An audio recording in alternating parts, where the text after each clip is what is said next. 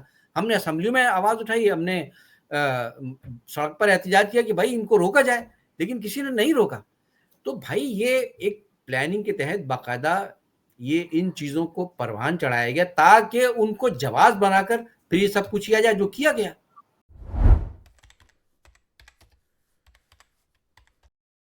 اس کو جی جی این بھائی آپ کہیے. جی سوری, میں جیسے ابھی یہ آپ فرما رہے ہیں کہ ٹھیک ہے واقعات ہوئے ہیں کراچی میں گینگ کے حوالے سے, لیکن یہ صرف اسی دور میں تو نہیں ہوئے نا, یہ تو چلتے ہوئے. اگر آپ باغ رضوان سے سٹارٹ کریں, آپ جانتے ہوں گے باغ رضوان, وہاں پر میرے دوست تھے, آپ کے ایم پی اے تھے مرتضیٰ درانی مرحوم, اب تو ان کے نہیں رہے, اللہ ان کی مغفرت فرمائے.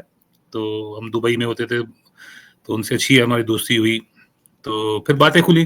وہ خود بتاتے تھے کہ ہاں یار باغ رضوان میں ہمارے ٹارچر سلو ہوتے تھے, ہم تو باقاعدہ یہ کیا کرتے تھے, اور قیادت کے کہنے پہ کیا کرتے تھے, جو کہ بعد میں آپ کے ایم پی بھی بنے تھے. پھر بعد میں حقیقی میں چلے گئے, حقیقی دوبارہ واپس آ گئے, اس کے بعد خیر ڈیتھ ہو گئی.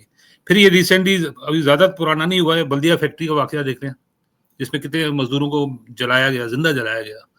تو یہ کرنے والے کون تھے؟ اس میں بھی آپ کے سارے ایکسیکٹر انچارج اور یہ سب اس میں انوالومنٹ تھی. تو وہ اگر دونوں طرف سے ہوا ہے, ایسا نہیں ہے کہ صرف ایک سائڈ کو ہم اسٹوری لیں. نہیں, میں سمجھتا ہوں, دیکھیے آپ نے جو ذکر کیا تو یہ جو حقیقی بنائی گئی, کس نے بنائی تھی حقیقی؟ ایم کیو نے بنائی تھی کیا؟ الطاف بھائی نے حقیقی بنائی تھی؟ نہیں فوج کس نے بنائی تھی؟ فوج نے بنائی. 19 جون, آج 20 جون ہے نا, کل 19 جون گزری ہے. 19 جون 1992 کو وہ کن کے ٹرکوں میں بیٹھ کر آئے تھے؟ تو یہ حقیقی 19 جون 1992 کو وجود میں نہیں آئی ہے. یہ حقیقی تو برسوں پہلے اس کی بنیاد رکھی جا چکی تھی, ان لوگوں کو خریدا جا چکا تھا, اور ان سے یہ حرکتیں کرائی, یعنی کہ ان کو لے کر بھائی تحریک کا کام ہے, آپ لوگوں تک جائیے, تحریک کی آئیڈیالوجی پہنچائیے, تحریک لوگوں کو بتائیے ہماری تحریک کا نظریہ یہ ہے, ان کو اپنی تحریک میں شامل کیجیے اور اپنی تحریک کو آگے پھیلائیے, اس کو بڑھائیے. لیکن ایک باقاعدہ ایک پلاننگ کے تحت لوگوں کو, جیسے میں نے عرض کیا نا کہ لوگوں کو خراب کرنے کے, کرپٹ کرنے کے کئی طریقے ہوتے ہیں نا, تو اس طرح سے بھی وہ تھے تو ایم کیو ایم میں, لیکن وہ کہیں اور کی لائن پر کسی اور کے بنائے ہوئے طے کیے ہوئے منصوبے کے تحت کام کر رہے تھے. 91 میں تو ٹھیک ہے نا, وہ تو پھر نکلے ہیں نا, یعنی کہ انہوں نے پھر جو بعد میں بنائی ہے, تو یہ تو بہت پہلے سے لوگوں کو خراب کرنے کا کام انہوں نے شروع کر دیا تھا, اور وہ بعد میں وہ سامنے آئے. تو اصل تو چیز یہی ہے. دیکھیں, اگر ایم کیو ایم کا, الطاف بھائی کا نظریہ, ان کی اسٹرگل اگر اسی کے لیے ہوتی جو آپ نے اشارہ دیا ہے, اگر یہی کرنا ہوتا تو الطاف بھائی پورے ملک میں باقی تمام قوموں کو جا کر یہ میسج کیوں دیتے کہ بھائی اپنے اندر سے قیادت نکالو, middle class, lower middle class کو آنا چاہیے, یہ ملک جو ہے وہ صرف 2% جاگیرداروں وڈیروں کا نہیں ہے. تو کیوں جاتے پھر پورے ملک؟ اس لیے کہ الطاف بھائی تو پورے ملک میں باقاعدہ یہ جو ایک چاہتے تھے کہ پورے ملک میں اسی طرح کی قیادتیں نکلیں, ملک کے نوجوانوں کو آگے آنا چاہیے اور وہ ملک کی قسمت بدلیں. تو اگر ایم کیو ایم کو وہ کرنا ہوتا جو مثالیں آپ نے بھی دی, جو حوالے آپ نے دیے, تو پھر ایم کیو ایم پھر کراچی میں رہتی نا. ایم کیو ایم کو پھر الطاف بھائی کو اپنا دائرہ بڑھانے کی ضرورت نہیں تھی. لیکن ایم کیو ایم کا نہ یہ مقصد تھا, نہ الطاف بھائی کا یہ درس تھا. دیکھیے, کسی بھی فرد کا کوئی غلط انفرادی عمل اس کی ذمہ دار اس کی پارٹی نہیں ہوا کرتی. پارٹی کیا کر سکتی ہے سوائے اس کے کہ جو غلط چیزوں میں ملوث ہو اس کو اپنی تحریک سے اپنے صفوں سے نکال سکتی ہے, جو شروع سے تحریک کرتی آئی ہے. الطاف بھائی نے تو یہ بھی نہیں دیکھا کہ کون کتنا پرانا ہے. جو تحریک کے اصولوں کے خلاف کام کرے گا, تحریک کے درس کے خلاف عمل کرے گا, وہ چیزیں کرے گا جس سے تحریک روک رہی ہے, تو تحریک کے پاس, الطاف بھائی کے پاس سوائے اس کے اور کیا ہے کہ اس کو تحریک سے خارج کر دیا جائے. لیکن جب کسی کو خارج کیا جاتا ہے, یعنی کہ یہ تماشا اب سے نہیں, یہ شروع سے یہ تماشا ہو رہا ہے. یہ جو حقیقی جو بنی, حقیقی میں جو لوگ تھے یہ آفاق عامر وغیرہ اور اس طرح کے لوگ, جن کو ایک طرف سے خراب, یہ جو آپ نے بتایا کہ انہوں نے فلاں جگہ یہ بنا لیا تھا, یہ کرتے تھے, تو ان کی بنیاد پر حکومت کی طرف سے یا اسٹیبلشمنٹ کی طرف سے ہوتا تھا کہ جی آپ کے لوگ فلاں فلاں یہ غلط چیزیں کر رہے ہیں تو آپ درست کریں. اچھا جی, نکالا تو لوگوں کو تحریک سے. یہ جو آفاق عامر کے ساتھ اور اس طرح کے جو لوگ گئے جو غلط چیزوں میں پڑ گئے تھے, ان کو اس بنیاد پر جب تحریک سے خارج کیا گیا تو جو اسٹیبلشمنٹ اعتراض کر رہی تھی اس نے ان سب کو گود لے لیا وہ تو خیر اور کہ وہ میں اس کو فرشتے ایسے ہو گئے. تو دیکھیں بالکل یہ طریقے ہوتے ہیں کسی بھی تحریک کو کمزور کرنے کے لیے. یہ طریقے ہوتے ہیں, پہلے کسی طرح سے ان کو خراب کریں, ان کو کرپٹ کریں, اور پھر اس کے بعد ان کی بنیاد پر تحریک کے خلاف پروپیگنڈا کریں کہ یہ تحریک جو ہے اتنی کرپٹ لوگوں کی ہے, یہ کرپشن کر رہی ہے. اور پھر جب تحریک ان لوگوں کے خلاف کارروائی کرے تو پھر وہ لوگ فرشتے ہو جاتے ہیں, تحریک بری ہو جاتی ہے.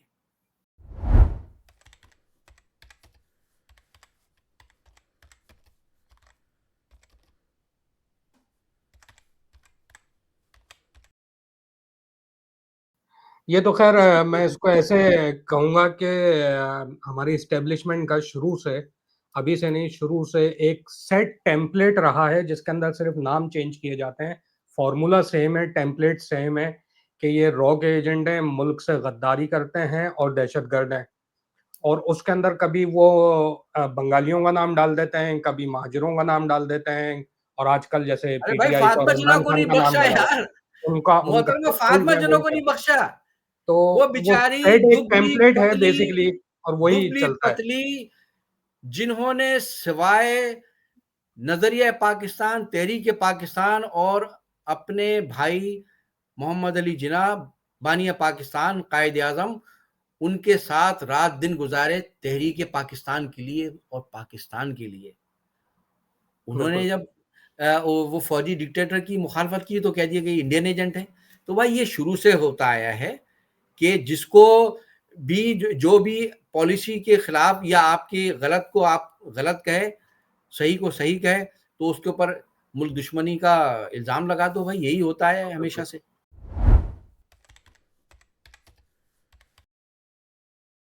میں اصل میں جو ہے نا, ایک آپ نے جو حقائق بیان کریے, تاریخی پس منظر آپ نے ایک دیا کہ جو ہے پیچھے سے آپ لے کے آئے پورا جب قیام پاکستان سے لے کے جو آپ چلے ہیں.